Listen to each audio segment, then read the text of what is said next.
This week, the Kansas City mayor's new tact against guns. Plus, are you a satisfied citizen? The city is patting itself on the back, saying you are. Also this week, the whirl of criticism over Brownback's secret judge picks. We dissect the local aftermath of the Zimmerman verdict. And remember the state-of-the-art Kansas City crime lab you voted for? Well, has it now turned into a case of broken promises? Hello, I'm Nick Haynes, and great to have you with us again on the program that goes beyond the soundbite and takes you behind the headlines, making news in Kansas City, dissecting those headlines this week from the Call newspaper, senior writer Eric Wesson, from KCTV5 chief investigative reporter Stacey Cameron, from the Kansas City Star reporter, columnist, and blogger Dave Helling, and Star City Hall reporter Lynn Horsley.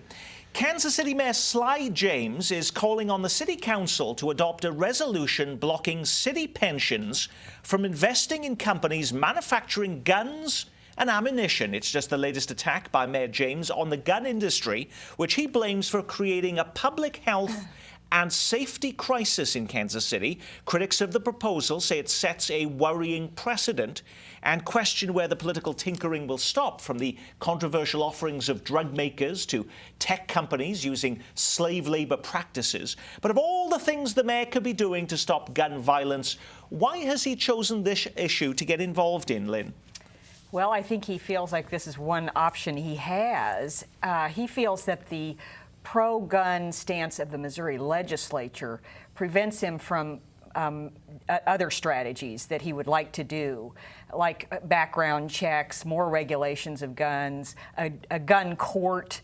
I think he feels like the legislature's tied his hands with those ideas, so this is something he can do outside of the legislature, is urge the pension boards not to invest in gun manufacturers. There seemed to be some concern this week, though, as to whether the city even had any control over that. Stacey? Well, you said two words, political and tinkering. This is nothing more than politics, because he really can't tinker with the pension fund at all. This is nothing more than a resolution, as Lynn said, urging the pension fund managers to divest from these types of investments. And in fact, as you look at the large investment pension funds here, it's not even necessarily sure that they invest in any type of these funds. So it's nothing really more than political grandstanding and trying to make another step out against gun violence in Kansas City, but it will have absolutely no effect whatsoever. He did want to direct them to divest from gun manufacturers or not to invest, and was told that really that's not his authority. These pension boards have a fiduciary responsibility, and they are autonomous. Well, why doesn't the city control that then, Lynn? Well, the boards are autonomous. They control how this money is invested. Now, he can encourage, and that's what he's doing. And right now, the city pension systems say they don't have any direct contributions to gun manufacturers. We've not been able to get the police boards to call us back, and I don't know where their investments are, but all this does is send a message from the city council that they do not want this type of investment, but they really can't dictate it. Eric, is this just symbolism over substance, or is this just a mayor that is so frustrated that he can't do anything with regards to gun violence, that at least he has something that he can actually achieve here? Yes, it's purely symbolic. And I think that both of my colleagues here have explained it adequately. You don't know how much money, or if any money at all, from the pension fund is even being invested by the city. So it looks good, it sounds good, but there's some other things probably that would be more effective that he could do on a small scale, given that the legislature is so pro-gun. Like what? My thing has always been creating jobs. Everything begins with a thought. So if you change the way people think, you change the way that they behave. A gun sitting on the table is a paperweight. The thought is somebody picking it up, using it, and people getting into these conflicts. We have conflict resolution. We have education problems in the urban core that is caused by the gun violence. That's a problem with the gun violence. So if you address those issues, then possibly you deal with the violence in a more effective manner. You know, there's also, Dave, the critics who are saying, you know, why just the gun manufacturers? There are so many other types of investments that are problematic for the city, everything from the offerings of drug makers to tech companies using slave labor practices. Where does the city stop with Well, this isn't the first time, by the way, this has been tried. In the 1990s, the city council and the mayor twice considered resolutions of divestiture on from companies completely unrelated to guns. I think one involved Northern Ireland, and there was another effort made on the victims of the Holocaust. I mean, you'd have to go back and look. But so they've tried this before. They've also been angry before at the legislature for not giving them the authority to do their own gun regulations in the city of Kansas City. We have been down this road before. Now, I disagree a little bit with Eric. The symbolism does have some importance. I mean, we're all talking about it. And so the attempt to try and find solutions to gun violence can be prompted by a symbolic move like this. And also, last time we were on, Eric talked a little bit about jobs, and we talked about New York City and how its murder rate has collapsed. I looked after that show. New York City's unemployment rate is actually higher than Kansas City's. So jobs is a component. I don't disagree with that, but it may not be the only answer to what's going on in this community. There's 3 times more people in New York than there are in Well, Kansas City. right. So the murder rate and the jobless rate should be roughly congruent, and they are not. Something is happening in other cities that we're not trying here. I don't think it's divestiture. I think there are other police strategies that are reducing the murder rates in those cities. Well, but this is occurring in other cities. The Chicago Right. mayor did persuade a very large pension fund to divest from gun manufacturers.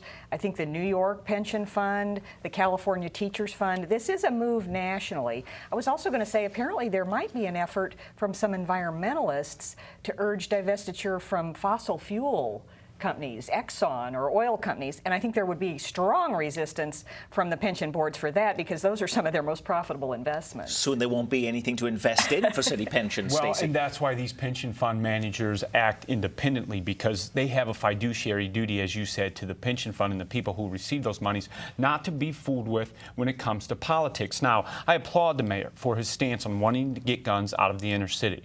Good. But one thing that the council and the mayor could look at is maybe adopt a guns court, something like they have in Providence, Rhode Island. It's not where they strengthen gun laws, but it's independent for crimes that are committed with guns, and people get into the court and get sentenced and moved on quicker than they do in other types of courts. So it's approximately about 100 to 120 days. If you commit a crime in Rhode Island, you go to a specific court in Providence, and within 120 days, your case is adjudicated. So it lets people know who use guns illegally that they're going to be prosecuted, they're going to be prosecuted quickly. We may be moving that direction here, but we're not doing it anytime soon. Eric. State of Missouri has armed criminal action charge. That is a charge when you commit a felony with a gun. That carries a sentence of 3 to 5 years, life sentence.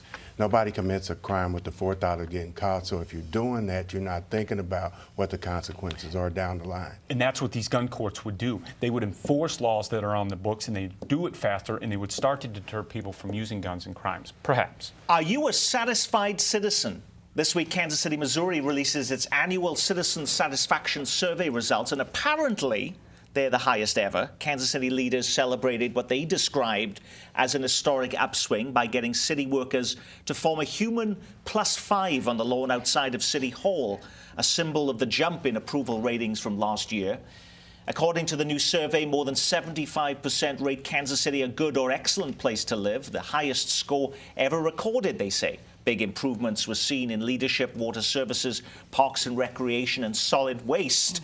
But not everything was rosy. Sharp declines in satisfaction were recorded in citizens. We're asked about the ambulance service, public transportation, swimming pools, youth athletic programs, and illegal dumping in the city. But let's start with the positive, the highest satisfaction since this survey was started in 1997. Really, Lynn? Well, actually, the city has done these surveys for years. They haven't always had the same company or the same methodology. And I think with the current company that they're using, it's the highest ever.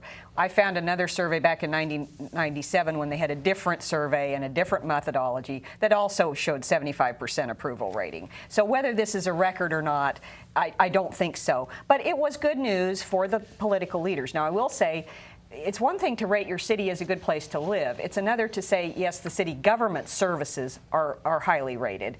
And many of the city government services still don't get very good ratings, but they're better than they were a few years ago when they were absolutely in the basement. And also, Kansas City is edging up slightly with citizens, whereas many other cities are sort of stagnant. Their poll results are not improving. Kansas City, compared to its peer cities and other large cities, still is a little bit below average, but it is doing better than it has in recent years. Again, sticking to the positive, though, where they've got, again, these employees forming the human +5 on the lawn outside of City Hall.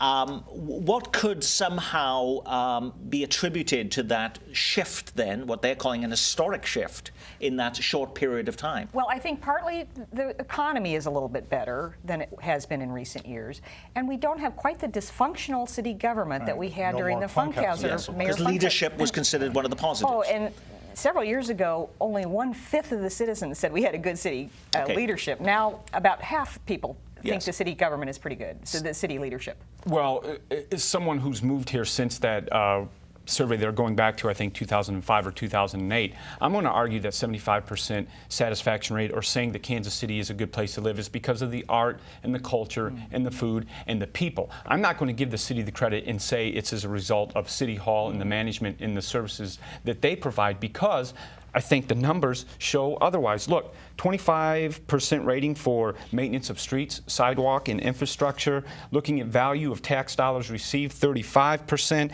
Level of public involvement in decision making, 27%. I could go on. Those numbers are abysmal. And when you look at also, they give about 4,000 people who responded. Look where the majority of those people are coming from. The majority come from a pocket of two areas, north of the river and west of Troost. And even those folks aren't necessarily giving good numbers. In fact, they're giving negative numbers for services received by the city. So I think it's a result of Kansas City, what it offers in terms of entertainment, food, and just a place to live, and not necessarily City Hall at all. Eric? I agree, and a lot of times it's where those surveys are taken. Now, what I will say positively is we don't have as many people calling us at the call. I don't have to call the city manager and have tires removed from neighborhoods. But again, you get into the core things of how are people responding. If you drive out Troost, it seems like the bottom of your car is going to fall out. The potholes, the way the street is structured. Now we keep getting all these taxes for road improvements, where they're improving the roads from. And I think he said it's like 25% of the people, and I don't know where those 25% are driving. But I think that there are improvements, but again, it could be, you could say it was management, because they are focused on specific areas and they're targeting those areas and they're making improvements. Trash pickup is a little bit better. You don't have the tires. In the urban core, you had tires all over the place. Now that's a lot cleaner.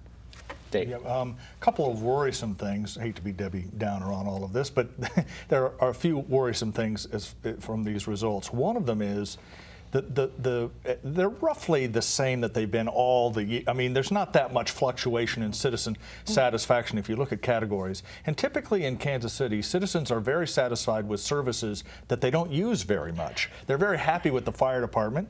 It's possible you could go your whole life in Kansas City and never have a fire in your home. Happy with the police department. You probably don't interface with them a lot.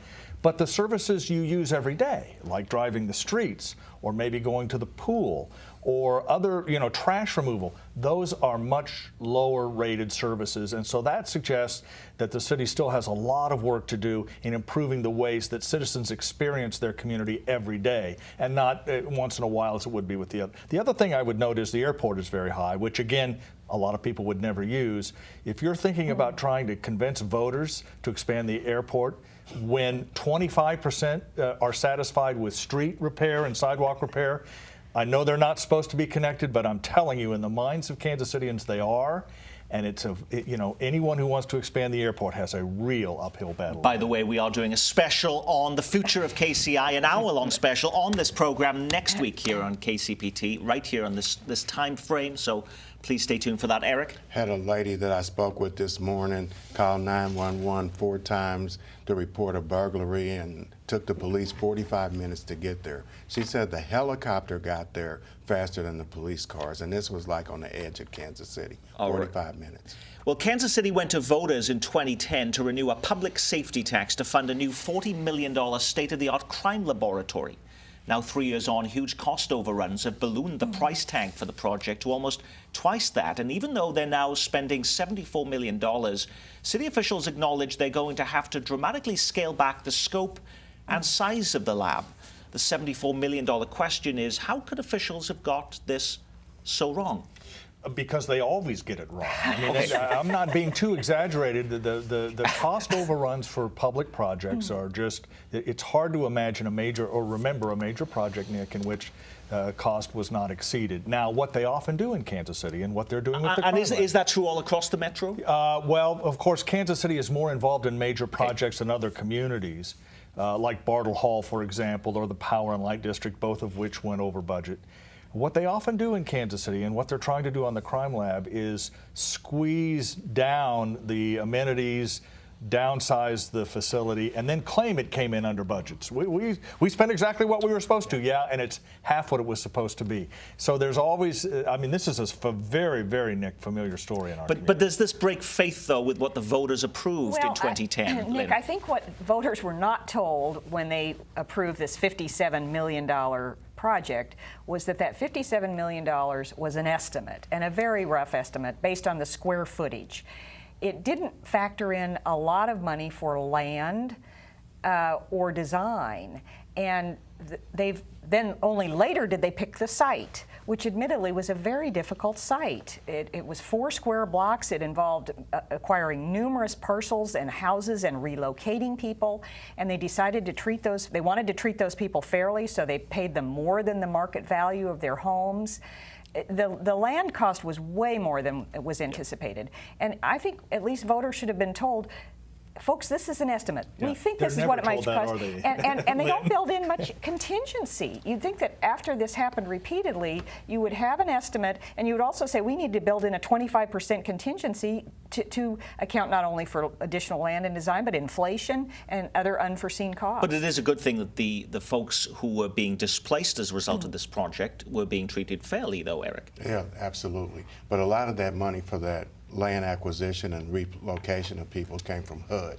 That wasn't city funding. I think Jermaine got $1 million or something from That's HUD. City Councilman Jermaine Reed. Jermaine Some Reed of it got was federal funding, but that builds in federal rules, which are more costly to comply with. But what you have is, in 2008, when this thing was designed, you had steel at one cost, nuts and bolts at another cost. Then you come back 5 years later, the price of those items have gone up, so your cost automatically goes up. So I think one of the things that they did wrong was the projection of the cost and how long it took to get voters to approve it and get it to the table for voters to approve.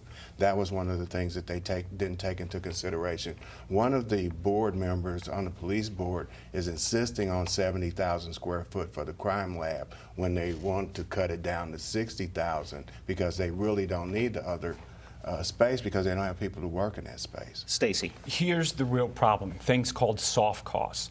Purchasing land, the design build out, and things like furniture. And Assistant City Manager Pat Klein even said as much, that we should have gotten into these details much deeper, and we could have in 2011, but we didn't. And then Mayor Sly James comes out, and Lynn had the money quote of the week saying, I'm not going to second guess what people should have done.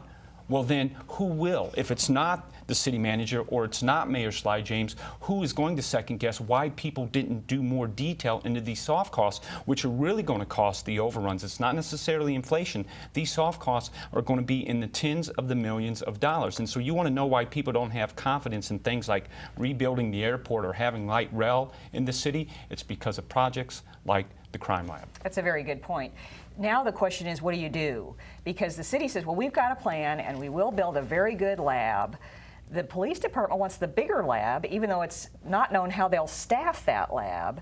It's supposed to be something they can use for 30 to 40 years. So they still want their state-of-the-art crime lab, and this is setting up a big fight between the police department or the police board and city officials. And what, as consumers, as individual citizens of the city, are we going to be less well served as a result of this? Well, you may final end up lab? spending more money. I mean, they're talking about issuing additional bonds. Now, they say the sales tax that was passed for the lab will be able to sort of justify those extra bonds, and so we'll see when they refinance it. But I mean, that's real money. I mean, we're talking tens of millions of dollars that someone is going to have to come up with. You either have a lesser lab, or taxpayers have to pay more for this facility. Well, and Councilman Sharp is sounding the alarm that we may not have the facility that we need to catch up with the backlog of evidence as a result of these cutbacks that are going to come. When Kansas lawmakers recently handed Governor Sam Brownback the power to pick appeals court judges, they wanted to make the process more public and accountable. But the Republican leader has run into a whirl of criticism for refusing to divulge the names of the candidates who have applied for a newly created seat on the Kansas Court of Appeals. What are they so upset about? We keep hearing about the story. Well, because traditionally those names have been made available through the Missouri Plan, the so-called Missouri Plan, where there's a panel selected and you have some sense of it. But in this case, I think Governor Brownback has an argument. You know, when an executive appoints judges, as for example the President of the United States does, he's not or she's not required to publish a list of the potential nominees. I think Governor Brownback is approaching it in the same way. I think maybe some of the concerns are overblown. Now, the concern about whether the governor should be appointing judges or not is another issue, but making public the panel is probably piling on a little bit. But they're saying he's being very secretive by not releasing these names when that was the old system where the public would know every name that was being nominated. Right, and one of the governor's arguments in changing the process was to make the process more transparent and so that there would be more political accountability, and there's simply not going to be in this case, despite the fact that the chairman of the Judiciary Committee in the Senate says that, well, this is going to make someone politically accountable now. Who? Because if the governor doesn't have to say who the candidates are that he's considering, and then it's on the confirmation of the Senate, there is no transparency in this process. So I think the people who are critics are rightly fair to say that this is questionable because the governor was the one who suggested, let's make this more open. Let's make this more transparent. Let's have the public's input. And now the public, and no one but the governor and his very conservative Senate, has any say whatsoever.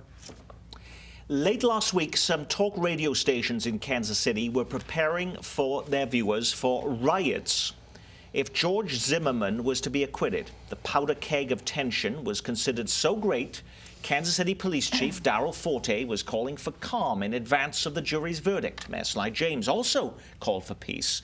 The KCPD locked down the plaza Saturday night and throughout the weekend in fears of what might happen. But after all the warnings and concerns, what was the local reaction? Eric? Really nothing. There was a couple of rallies. There was a march. I think they marched from 31st and Benton to the Freedom Fountain and on Brush Creek. There was a rally there.